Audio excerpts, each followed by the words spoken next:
बिस्मिल्लाहिर्रहमानिर्रहीम। आज हमारी पिटीशन लगी हुई थी बेंच नंबर 3 में। अदालत से हमारी इस्तदा ये थी कि हम सेकंड टाइम सुप्रीम कोर्ट में आए थे।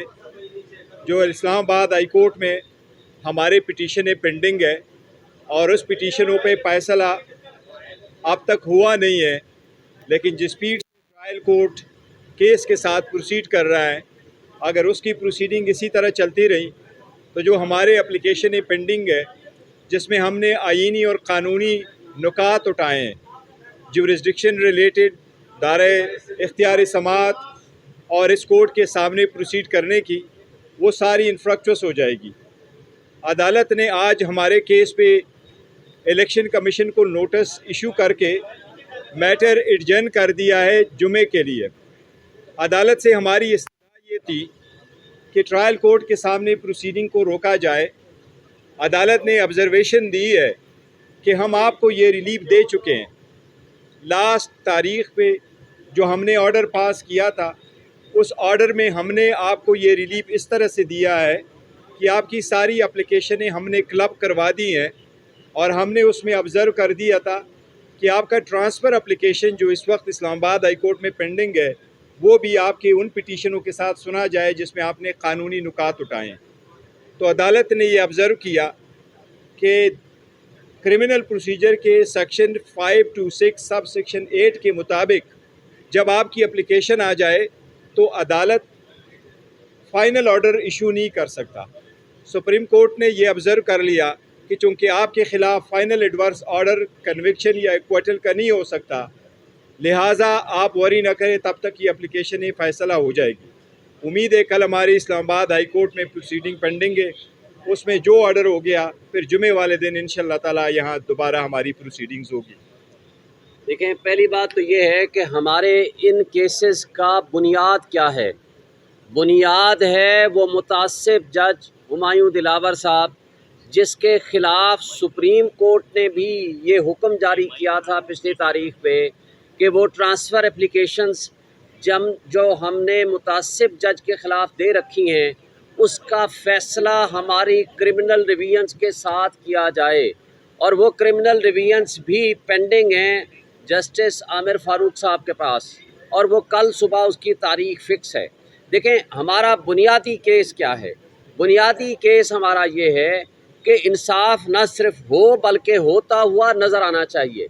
यहाँ बदकिस्मती से एक जज साहब जो हुमायूं दिलावर साहब यकम तारीख से यानी यकम अगस्त से छुट्टियों पे थे। ये 14 जुलाई 2023 को नोटिफिकेशन जारी होता है, लेकिन 3 दिन पहले नया नोटिफिकेशन आता है कि जनाब चूँकि इमरान खान साहब का ट्रायल मुकम्मल नहीं हो सका, तो लिहाजा पाकिस्तान की तारीख में पहली मरतबा छुट्टियों में एक रेगुलर ट्रायल के लिए एक स्पेशल मुतासिब जज को फिक्स किया गया कि आप 5 दिन मज़ीद इंतज़ार करें और इस केस का फैसला करें। देखें, सेटल्ड लॉ है, जब किसी हायर फोरम पे कोई इशू उसी से रिलेटेड पेंडिंग होता है, सब जुडिस होता है, खा वो हाई कोर्ट में हो खा वो सुप्रीम कोर्ट में हो, तो निचली अदालतें उन फैसलों का इंतज़ार किया करती हैं। जब ये भी एडमिट हो गया कि आपके ख़िलाफ़, हुमायूं दिलावर के ख़िलाफ़ एक ट्रांसफ़र एप्लीकेशन आ गई, जिसने एडमिटेडली यानी जिसको एडमिट करता है कि उसने अपनी फेसबुक से वो नाजेबा किस्म की पोस्ट और तस्वीर लगाई इमरान खान के ख़िलाफ़, तो उसके बावजूद वो कहता है मैं इन केसेस को सुनूंगा और डे टू डे हियरिंग करूंगा। जब जज मुतासिब होगा तो ये इंसाफ हमने किससे फिर लेना है। और हमें इससे कोई गरज नहीं है कि कौन जज हो, जो कम से कम इंसाफ हमारे साथ कर सके, हमारी बात सुन सके और हमारा जो मौक़िफ़ है वो लिख सके, और वो उस जज के पास ट्रांसफ़र कर दीजिए। और इसमें एक और गुजारिश ये है कि हमारा इंसाफ के तकाज़े ये हैं कि इस्लामाबाद के हाई कोर्ट के चीफ जस्टिस भी इस केस को ना सुने, इसलिए कि वो अपना तासुब खुद डिक्लेयर कर चुके हैं। तिरियान वाले केस में 2 जज साहिबान ने, मोहसिन अख्तर कियानी और अरबाब मोहम्मद ताहिर ने हमारे हक़ में फ़ैसला लिख के दिया और वो वेबसाइट पे आ गया, तो फारूक साहब ने उसको पेंडिंग कर दिया। تو اس لیے ایک نہیں بے شمار واقعات ہیں. تو جب اس طرح کا قانون اور انصاف کا مذاق اڑایا جائے گا، جب آپ مقتدر طبقوں اور حلقوں کے زیر اثر آ کے انصاف کا قتل شروع کر دیں گے، تو پھر اس سے نقصان ہوگا، معاشرے میں افراتفری پھیلے گی، فرسٹریشن ہوگی، انتشار ہوگا. اس سے جمہوریت کو بھی نقصان ہے، آئینی اداروں کو بھی نقصان ہے، عدلیہ کو بھی نقصان ہے. عدلیہ کی بھی یہ بے توقیری ہے.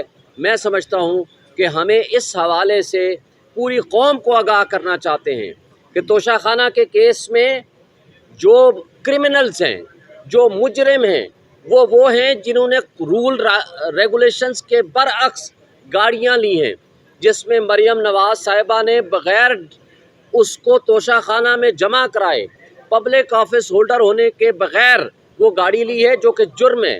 اسی طرح آصف علی زرداری نے 3 گاڑیاں لی ہیں. اسی طرح نواز شریف نے 1 گاڑی لی ہے. اسی طرح یوسفزا گیلانی نے گاڑی لی ہے، اور ان کے خلاف ریفرنسز جو جمع ہوئے تھے وہ بھی واپس ہو گئے ہیں. اور ہمارے خلاف کوئی کیس نہیں ہے سوائے اس بات کے کہ توشہ خانہ میں جو آپ نے ڈکلیریشن کی ہے، کیا اس کے آگے لفظ توشہ خانہ لکھا ہے کہ نہیں لکھا. پوری ہم نے تفصیل کے ساتھ کل جواب جمع کرا دیا ہے، ایک ایک چیز کو ہم نے ایکسپلین کر دیا ہے. اب ہمارا کیس توشہ خانہ کا کیس نہیں ہے، ہمارا مقابلہ اس کرپٹ سسٹم سے ہے. اس نظام عدل کو بھی سوچنا پڑے گا کہ آج آپ کیا انصاف کے تقاضے پورے کرتے ہوئے نظر آتے ہیں کہ نہیں. اگر آپ انصاف کے تقاضے پورے نہیں کریں گے تو تاریخ آپ کو کبھی نہیں بھولے گی. پھر جس طرح نظریہ ضرورت جسٹس منیر نے ایجاد کیا تھا، اس طرح جس طرح بھٹو کے قتل کو آج جوڈیشل مرڈر کہا جاتا ہے، تو یہ بھی اسی طرح کا ایک کیس ہوگا. وقت اور تاریخ کبھی غلط نہیں کرتی، وہ ان کو یاد بھی رکھے گی. اور ایسے منصف ہمایوں دلاور جیسے جنہوں نے اس نظام انصاف کو اور انصاف کے راستے میں سب سے بڑی رکاوٹ، ان کو بھی تاریخ کبھی معاف نہیں کرے گی. Thank you.